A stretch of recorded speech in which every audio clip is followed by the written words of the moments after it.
Tawachekera Mangolomera, ndipo Choncho asazasambe mu Nthalo.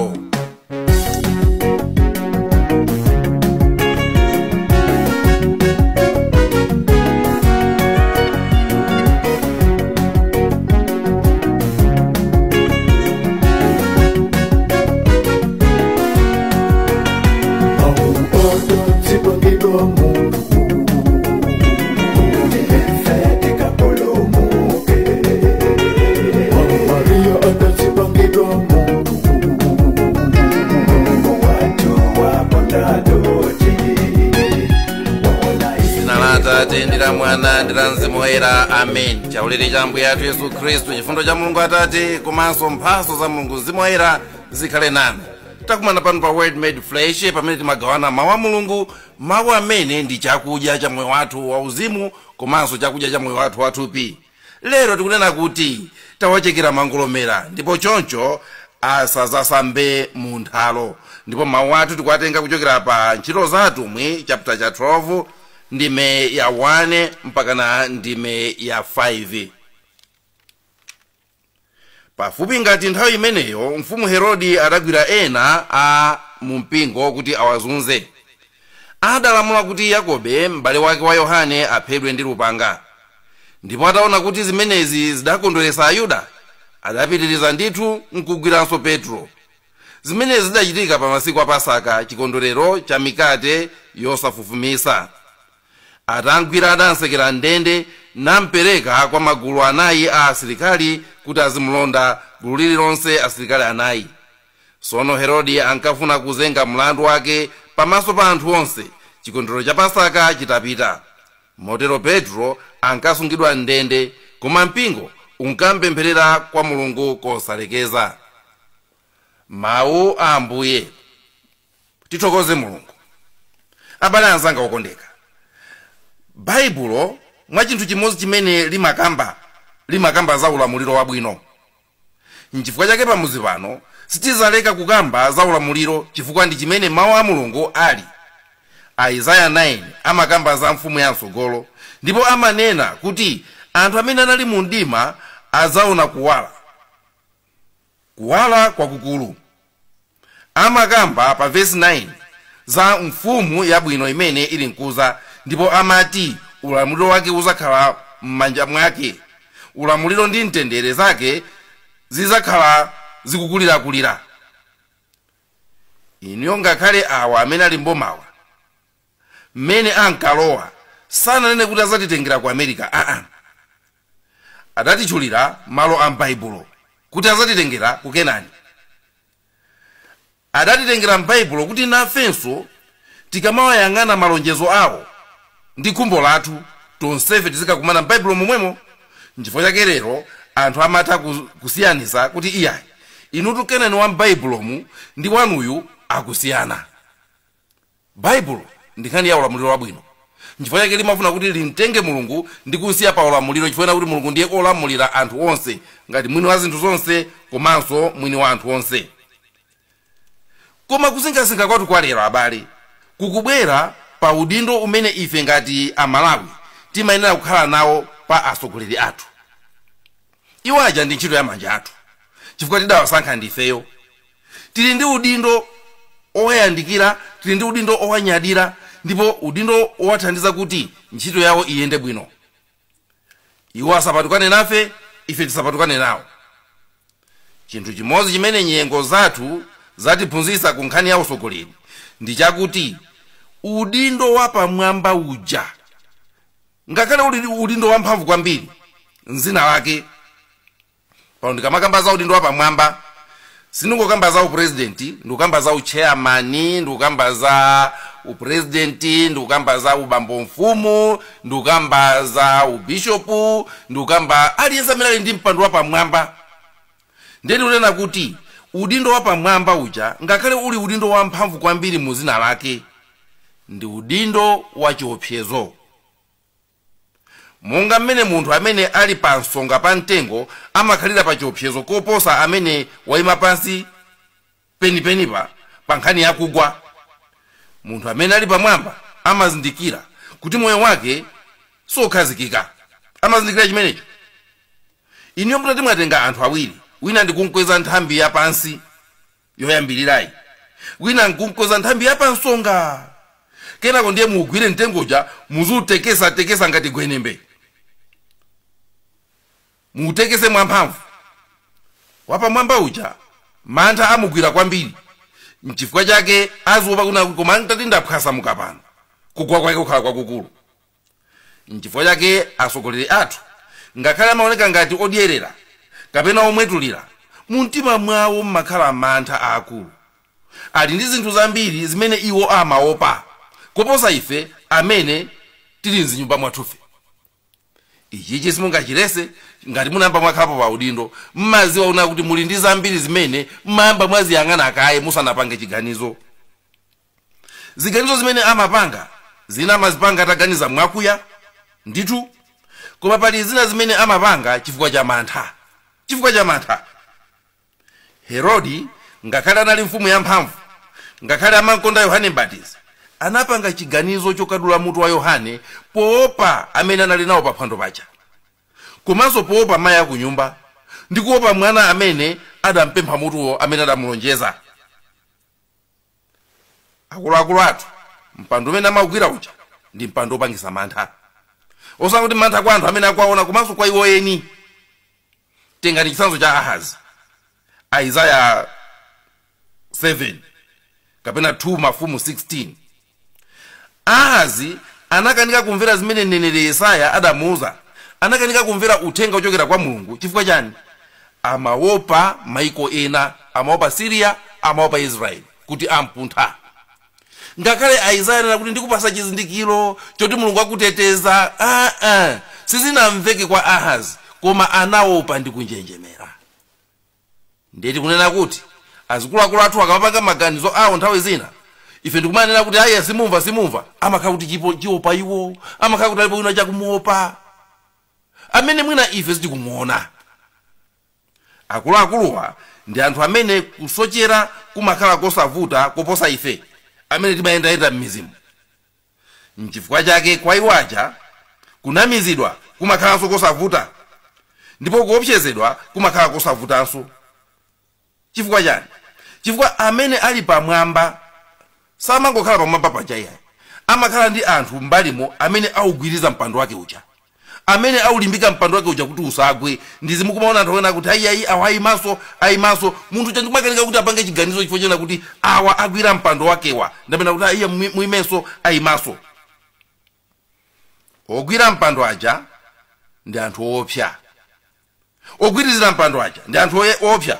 Chifukwa ata kumamusina pamene paja inosaziwa. Nayenso popa kuonekera kumangopirira pamene paja nato nsina, osafuula kapena kulira. Kumangomwetulira ukunansina muthitimu akati chui. Iye kumangopirira pamene paja. Zotenda kuti awa agwira mpando wanga wakundisina, kapena kundiopseza ayi. Ukakhala pa mpando wapamwamba uja umadalira anthu amene akuzungulira aja, ndiye umatuma amene aja akakuonere kuti kunja kulinji.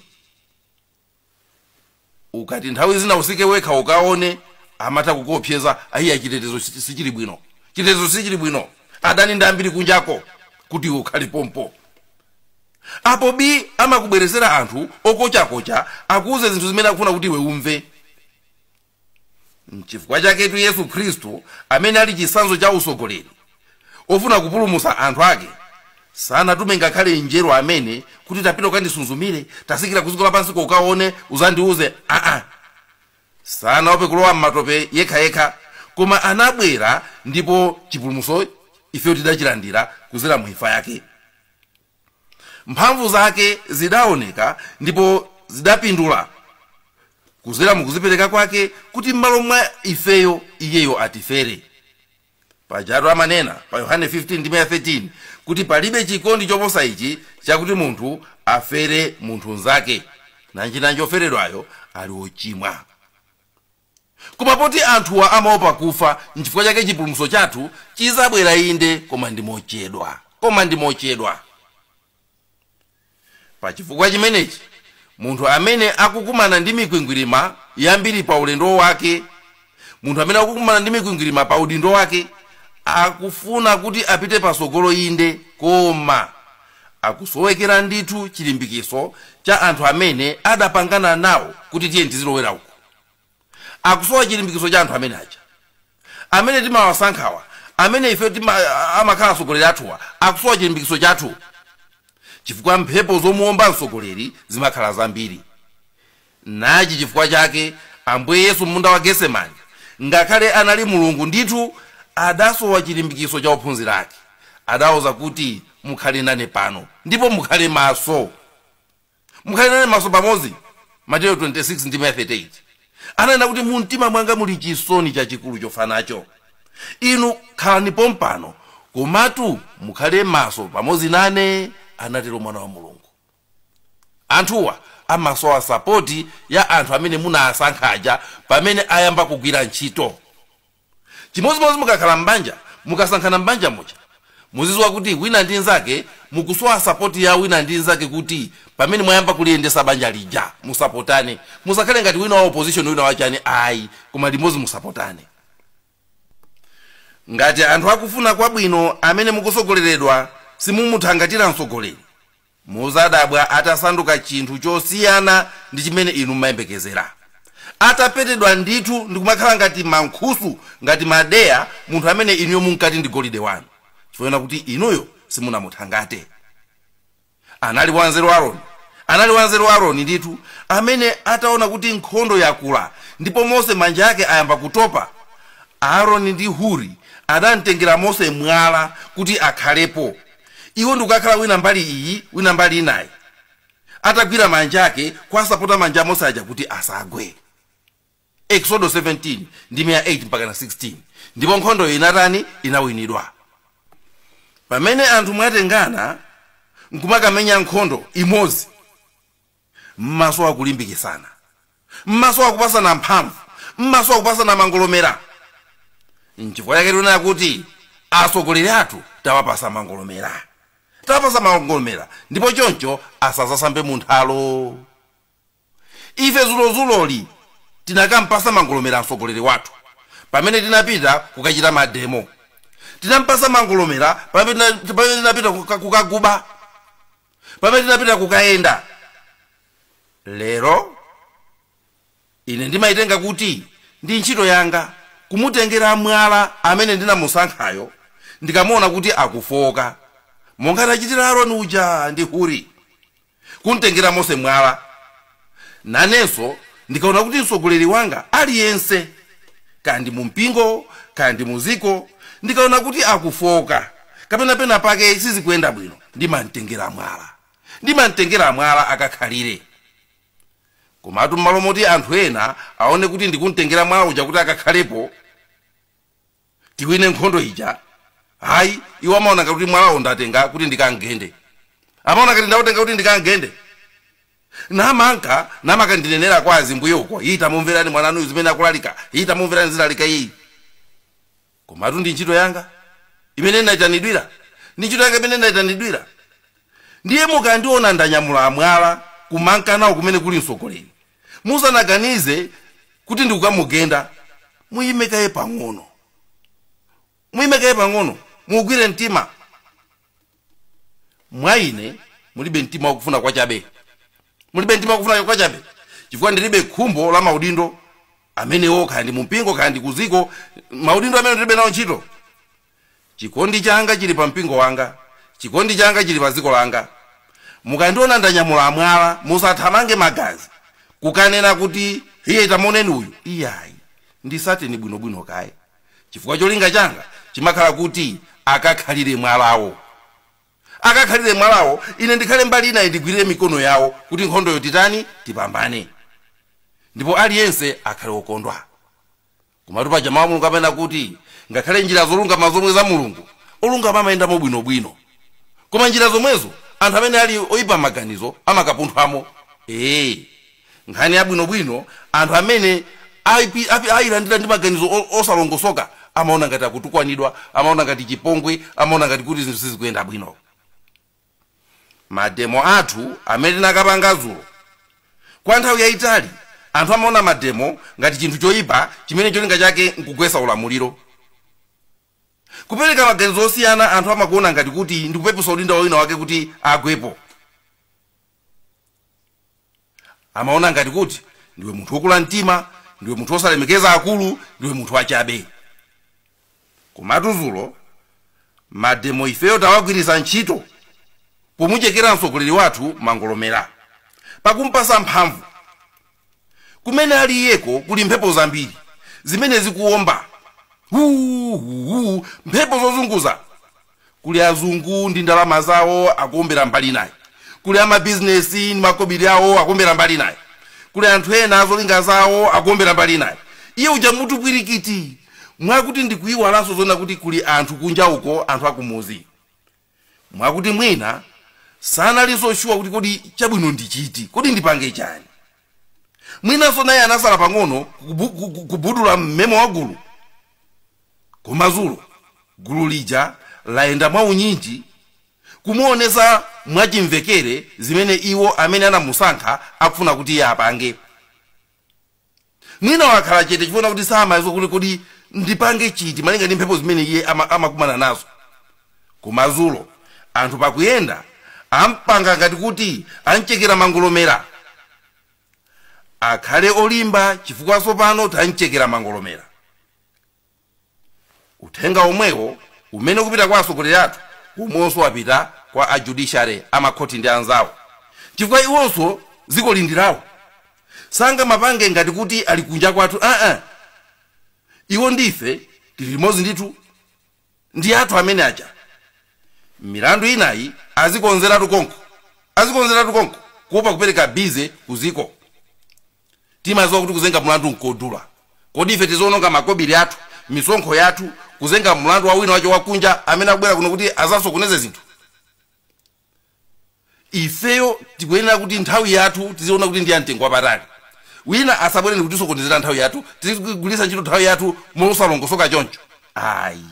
Ayi.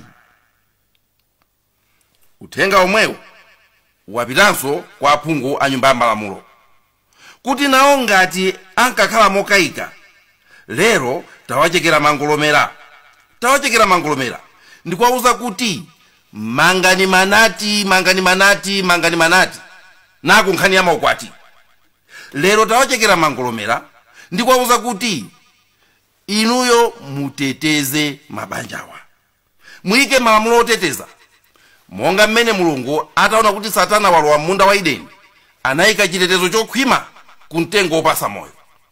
Anayika akerubi kumvuma kwa munda wa Edeni, anayikanso lupanga la moto limene akuna kuti linkazungulira vuku kuzungulira mtengo wopasa moyo uja, kuchinjiriza kuti wina aliyense asaufike pafupi. Akutero tu Genesis 3 ndi 22 mpaka 24.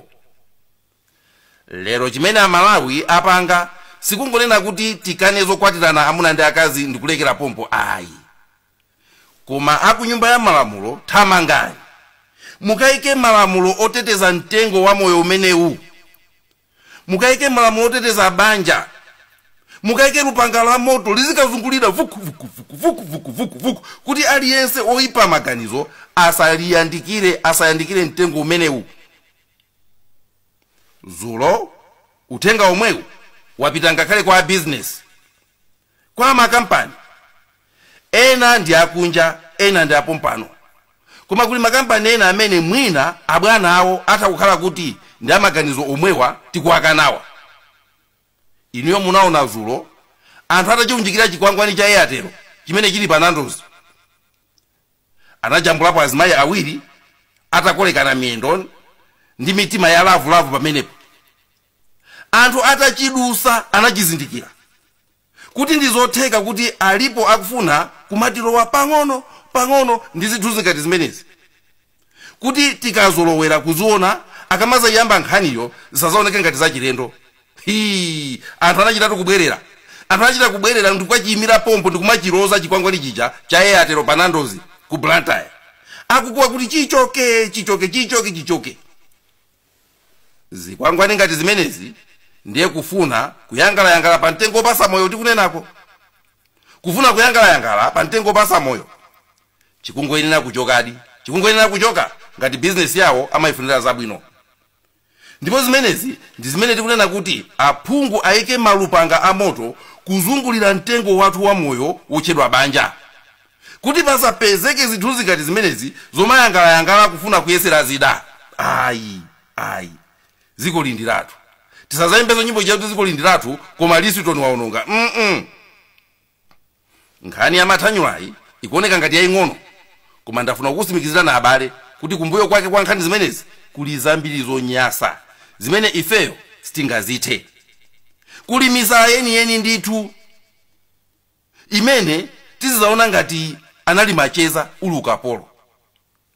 Ziko la America limaoneka ngati ziko la ufulu, koma ndikunena pano kuti anthu ali pa ukapolo kumeneko wosatha kuyankhula zimene tikuyankhula ife pano kunoko kumeneko chifoena kuti zinalowa m'malamulo. Chinthu chitu chikangolowa m'malamulo chimakhala chovuta.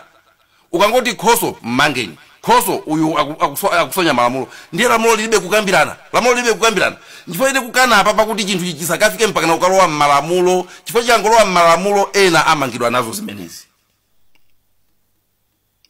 Nena pano wina wachosedwa ntchito ku America konko chifukwa chona kuti ati amaphunzitsa biology, ati amaphunzitsa kuti uyu ndi mamuna, amaphunzitsa kuna kuti zoti uyu ndi mamuna uyu ndi mkazi. Sisi ndizona kuti munthu mangozuka ndi kungokeza kuti lero ndikhala mkazi, lero ndikhala mamuna. Iye amaphunzitsa kuti chilengedwe chinasankha kale chokha kuti uyu akhala mamuna uyu akhala mkazi. Chongotero ati anafolo mkalasimo kutulukamo, anafolo kutulukamo mkalasimo, nthawi yomweyo chikalata kubwera kuchokera ku office ntchito yatha. Ndiye mukeze kuti ngati ana kufika potuluka mkalasi nkhani yake iyi ndiye kuti alipo amapo panaja kuyambira ali ang'ono kuwaphunzitsa zoyipa ngati zimenezi ndawa mpaka nafika apapo matuluka mkalasi. Ati chifuna kuti mphunzitsa kuti zoti iwe ni mamuna ndi mkazi chibadwa chinasankha kale.